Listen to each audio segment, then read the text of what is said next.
அனைவருக்கும் வணக்கம். டார்கெட் கொங்கு மண்டலம் 2026 சட்டமன்ற தேர்தலுக்கான பணிகளை, தேர்தல் களப்பணிகளை தற்பொழுதே அனைத்து கட்சியினரும் செய்ய ஆரம்பிச்சிட்டாங்க. தமிழ்நாடு முழுவதும் இருக்கக்கூடிய அனைத்து கட்சியினுடைய நிர்வாகிகளும் அவரவர்கள் இருக்கக்கூடிய பகுதியில் 2026 சட்டமன்ற தேர்தலுக்கான பணிகளை துவங்கியிருக்கிறாங்க என்று தான் சொல்ல வேண்டும். இப்படிப்பட்ட வேளையில் கொங்கு மண்டலம் என்பது 1972க்கு பின்பு, அதாவது இதய தெய்வம் புரட்சித் தலைவர் எம்ஜிஆர் அவர்கள் கட்சி ஆரம்பித்ததற்கு பின்பு அன்றிலிருந்து இன்று வரை அதிமுகவினுடைய கோட்டையாக தான் இருந்து கொண்டிருக்கிறது. அதற்கு காரணம் என்ன அப்படின்னா, அந்த மக்கள் அதிமுகவின் மீது வைத்திருக்கக்கூடிய நம்பிக்கை, அதிமுக தலைவர்கள் மீது வைத்திருந்த நம்பிக்கை. அப்படிப்பட்ட வேளையில் எடப்பாடி பழனிசாமி அவர்கள் 2017 ஒரு விபத்தில் முதலமைச்சரான பின்பு அந்த நிலை மாற துவங்கி இருக்கிறது என்று சொல்லலாம். ஏன்னா அந்த கொங்கு மண்டலத்தில் அனைத்து சமுதாய மக்களுமே இருக்கிறாங்க. அனைத்து சமுதாய மக்களுமே வாழக்கூடிய ஒரு பகுதியாக அந்த கொங்கு மண்டலமானது இருந்து கொண்டிருக்கிறது. அப்படிப்பட்ட வேளையில் ஒரு குறிப்பிட்ட சமுதாயத்தினுடைய ஒரு அடையாளமாக, இல்லை ஒரு குறிப்பிட்ட சமுதாயத்தினுடைய கட்சியாக இன்னைக்கு அதிமுகவை எடப்பாடி பழனிசாமி அவர்கள் மாற்றியதன் விளைவு இன்று கொங்கு மண்டலமே மொத்தமாக அதிமுகவினுடைய கையை விட்டு போகக்கூடிய ஒரு சூழ்நிலை வந்திருக்கிறது என்றுதான் சொல்ல வேண்டும். அதற்கு எடுத்துக்காட்டாக சொல்ல வேண்டுமே ஆனால், நேற்றைய தினம் நடந்த அந்த விஷயங்களவே நம்ம எடுத்துக்காட்டாக சொல்லலாம். தாவேகாவினுடைய விஜய் அவர்கள் பூத் கமிட்டி கருத்தரங்கம் கூட்டத்திற்காக 2 நாள் பயணமாக கோயம்புத்தூர் வந்திருந்தார். விஜய் அவர்கள், அவருக்கு கொடுக்கப்பட்ட அந்த உற்சாக வரவேற்பு, அதாவது விமான நிலையத்திலிருந்து அவர் வெளியில வந்து அந்த கருத்தரங்கம் நடக்கக்கூடிய அந்த இடத்திற்கு செல்லும் வரையிலான அந்த பகுதி பூராமே பார்த்தோம் அப்படின்னா மக்கள் வெள்ளத்தில், இளைஞர்களுடைய வெள்ளத்தில் அவரை வரவேற்று உற்சாக வரவேற்பு கொடுத்து கூப்பிட்டு போகிறாங்க. சரி, மறுபக்கம் பார்த்தோம் அப்படின்னா திமுகவினுடைய இளைஞரணி செயலாளராக இருக்கக்கூடிய உதயநிதி ஸ்டாலின் அவர்களும் கோயம்புத்தூர் வர்றாரு. அவர் எதற்காக வருகிறார்? பல நலத்திட்ட உதவிகளை கொடுப்பதற்காகவும், உலகத்தரம் வாய்ந்த ஹாக்கி மைதானம் அமைய போகிறது கோயம்புத்தூரில், அதற்கு அடிக்கல் நாட்ட வருகிறேன் என்று சொல்லி அவரு வர்றாரு. 2 பேரும் ஒரே நேரத்தில் வருவதற்கான இங்கே வேலைகள் இல்லை. ஆனால் அங்கே என்ன உருவாயிருச்சு அப்படின்னா, ஒரு போட்டியானது அங்கே உருவாகி விட்டது. கொங்கு மண்டலத்தில் எடப்பாடி பழனிசாமி அவர்கள் தலைமையேற்ற பின்பு அதிமுக தேய ஆரம்பித்து விட்டது. அந்த இடத்தை யார் பிடிக்க போறா அப்படின்னு சொல்லிட்டு அந்த போட்டியானது தற்பொழுது நிலவி கொண்டிருக்கிறது. அதற்காகத்தான் விஜய் அவர்கள் வரக்கூடிய அதே நாளில் உதயநிதி ஸ்டாலின் அவர்களும் அங்கே வர்றாங்க. வந்து உனக்கு எவ்வளவு கூட்டம் இருக்கிறது, எனக்கு எவ்வளவு கூட்டம் இருக்கிறது பார்த்து விடலாம் என்கின்ற நிலையில் அந்த வாக்குகளை பிரிக்கக்கூடிய ஒரு சூழ்நிலையை ரொம்ப அழகாக கையாண்டிருக்கிறாங்க அப்படின்னு தான் சொல்லணும். ஏன்னா அரசியல் கட்சியை பொறுத்தளவுக்கு என்னங்க, இங்கே உனக்கு வந்து அதிகமான மக்கள் செல்வாக்கு இருக்கா, இல்லை எனக்கு அதிகமான அளவு மக்கள் செல்வாக்கு இருக்கா என்பதை நிரூபிக்கணும். யாருக்கு அதிகமான அளவு மக்கள் செல்வாக்கு இருக்கோ அவங்க மக்களால் தேர்ந்தெடுக்கப்பட்ட பிரதிநிதியாக மாறுறாங்க. ஒட்டுமொத்தமாக அந்த கட்சிக்கு மக்களிடத்தில் மிகப்பெரிய அளவில் செல்வாக்கு இருந்துச்சு அப்படின்னா ஆட்சியும் அமைக்கிறாங்க. அதுதான் நிதர்சனமான உண்மையும் கூட.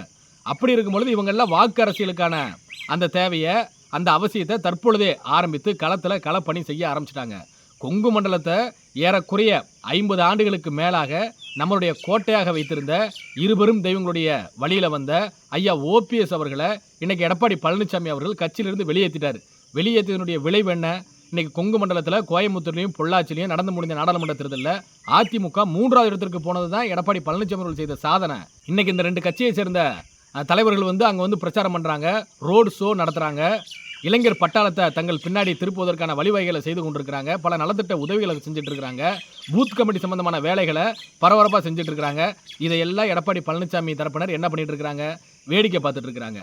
இப்படி வேடிக்கை பார்க்கக்கூடிய எடப்பாடி பழனிசாமி அவர்கள் அதிமுகவிற்கு தலைமையாக இருந்து என்ன சாதிக்க போறாரு? இல்லை அவர் பின்னாடி இந்த நிர்வாகிகள் பூரா இருந்து என்ன சாதிக்க போறாங்க? அதிமுக தொண்டர்கள் நாள்தோறும் கண்ணீர் வெடித்துக் கொண்டிருக்கிறாங்க. ஒருங்கிணைந்த அதிமுக உருவாகி விடாதா? நம்ம ஒற்றுமையாக செயல்பட்டு விட மாட்டோமா? இன்னைக்கு திமுக வந்து மீண்டும் ஆட்சி அமைக்கக்கூடிய ஒரு சூழ்நிலை இருக்கிறாங்களே, அதற்கு காரணம் நம்ம பிரிந்திருப்பது தானே. அது எடப்பாடி பழனிசாமி அவர்களுக்கு புரிந்து விடாதா, தெரிந்து விடாதா அப்படின்னு சொல்லிட்டு நாள்தோறும் தொண்டர்கள் சிந்தித்து கொண்டிருக்கிறாங்க. ஒன்றும் இல்லைங்க, நேற்று கட்சி தொடங்கினவர் விஜய் அவர்கள், நேற்று கட்சி தொடங்கினவர் தொடங்கி இன்னைக்கு எவ்வளவு பரபரப்பாக தமிழ்நாடு முழுவதும் அவரை பார்த்து என்ன சொன்னாங்க? ஒரு பிரஸ்ஸை சந்திக்க மாட்டாங்க, ஒரு பேட்டி கொடுக்க மாட்டாரு, அவரால் பப்ளிக்கை சந்தித்து பேச முடியாது, ஒரு மாநாடு நடத்தி ஒரு மாநாட்டில் அவர் பேச முடியாதுன்னு சொன்னாங்க. இப்போ எதையெல்லாம் அவருக்கு குறையாக சொல்லி வந்து கொண்டிருந்தாங்களோ அதை பூரா தனக்கு சாதகமாக, ப்ளஸ்ஸாக, மைனஸாக சொன்னக்கூடிய விஷயங்களை பூரா ப்ளஸ்ஸாக மாற்றிட்டு வந்துட்டு இருக்கிறாரு. ஒரு மாநாடு போடுறாரு, மாநாட்டில் பேசுகிறாரு. இன்னைக்கு கருத்தரங்கம் போடுறேன்னு சொல்லிட்டு 2 நாள் பயணமாக கோயம்புத்தூர் வந்து கருத்தரங்கில் பேசுகிறாரு. அவர் தொண்டர்களை இழுக்கக்கூடிய அந்த வேலைகளை செய்கிறாரு. அவர் இன்னைக்கு புதிதாக கட்சி ஆரம்பித்த விஜய் அவர்களுக்கு இருக்கக்கூடிய அந்த நுட்பமான சிந்தனை கூட எடப்பாடி பழனிசாமி அவர்களுக்கும் எடப்பாடி பழனிசாமி அவர்களை சார்ந்து இருக்கக்கூடியவர்களுக்கு இல்லையே என்பதுதான் நமக்கு வேதனையாக இருக்கிறது. இன்னைக்கு திமுக ஆட்சியில் எவ்வளவு அவலங்கள் நடந்து கொண்டிருக்கின்றன. நாள்தோறும் தொடர்ச்சியாக சொல்லக்கூடிய விஷயம்தான், நடந்து கொண்டிருக்கக்கூடிய விஷயம்தான். நாள்தோறும் எங்கு பார்த்தாலும் கொலை, கொள்ளை, கற்பழிப்பு இப்படி போன்ற சம்பவங்கள் அரங்கேறிக்கொண்டே தான் இருக்கின்றன. இன்னைக்கு அவங்களுக்கு மாற்று இவங்க தான் சொல்லக்கூடிய இடத்துல தமிழக மக்கள் இல்லை. திமுகவுக்கு மாற்று அதிமுக தான், அதிமுக தான் அடுத்து வெற்றி பெற வேண்டும் என்று பொதுவாக மக்கள் சொல்லுவாங்க இப்படிப்பட்ட ஒரு சூழ்நிலை இருக்கும் பொழுது. ஆனால் இன்னைக்கு அதிமுகவை பார்த்து யாரும் அடுத்த அதிமுக தான் ஆட்சி அமைக்க வேண்டும் என்று சொல்லலை. காரணம் என்ன? நல்ல தலைமை அங்கே இல்லை, நல்ல ஆர்கனைசர் அங்கே இல்லை, அனுசரித்து செல்லக்கூடிய பண்பு எடப்பாடி பழனிசாமி அவர்கள்ட்ட இல்லை. அப்படிப்பட்ட நபர் மீண்டும் முதலமைச்சராக வருவதற்கு பதிலாக மீண்டும் திமுகவே வந்துட்டு போகுது அப்படின்னு சொல்லக்கூடிய இடத்துல தான் இன்னைக்கு தமிழக மக்கள் இருந்து கொண்டிருக்கிறாங்க. அந்த நிலையை உருவாக்குனது எடப்பாடி பழனிசாமி அவர்கள் தான். சரி, மற்ற பகுதியில் தான் உங்களால் களப்பணி செய்ய முடியல. தென் மாவட்டங்களில் மொத்தமாக வாஸ் அவுட் ஆயிடுச்சு. எடப்பாடி பழனிசாமி அவர்கள் என்றைக்கு அதிமுகவுக்கு தலைமையாக வந்து ஐயா ஓபிஎஸ் அவர்களை கட்சியிலிருந்து வெளியேற்றினாரோ அன்றைக்கே ஒட்டுமொத்தமாக தென் மாவட்டமும் டெல்டாவும் மொத்தமாக அடி வாங்கிருச்சு. நீங்கள் இருக்கக்கூடிய பகுதியான கொங்கு மண்டலத்தில் கூட உங்களால் கட்சியை காப்பாற்ற முடியலையா? ஒட்டுமொத்த தமிழக மக்களுக்கும் தமிழக மக்களுடைய உணர்வுல கடந்த ஒரு இயக்கத்தை இன்னைக்கு குறிப்பிட்ட சாதிகளுக்கு சொந்தமான ஒரு கட்சியாக எடப்பாடி பழனிசாமி அவர்கள் மாற்றி வைத்திருப்பதன் காரணமாகத்தான் இன்னைக்கு அதிமுக தொடர் தோல்வியில் இருந்து கொண்டிருக்கிறது. இன்னைக்கு விளவங்கோடு இடைத்தேர்தல் நடந்துச்சு. நாடாளுமன்ற தேர்தலோடு வெறும் 5000 ஓட்டு வாங்குறாங்க. இரட்டை இலை சின்னத்தை வச்சுக்கிட்டு ஒரு வேட்பாளர் அங்கே நிற்கிறாரு, வெறும் 5000 ஓட்டு வாங்குறாரு. நாம் தமிழர் கட்சிக்கும் கீழாக நாடாளுமன்ற தேர்தலில் 2 நாடாளுமன்ற தொகுதியில் அதிமுக போயிருச்சு. அப்போ இதெல்லாம் அழிவினுடைய ஆரம்பம் இல்லையா? வரக்கூடிய 2026 சட்டமன்ற தேர்தல் தான் அதிமுகவிற்கு வாழ்வா சாவா சட்டமன்ற தேர்தல். அதுலேயே அதிமுக தோல்வி அடைஞ்சிருச்சு அப்படின்னா அதற்கு பின்பு மீண்டும் மீண்டும் அதிமுக ஆட்சி அமைக்க வேண்டும் என்கின்ற எண்ணத்தை விட்டுவிட வேண்டும். அப்படி ஒரு சூழ்நிலை உருவாயிரும். காரணம் என்ன? பலமுனை போட்டி தானே.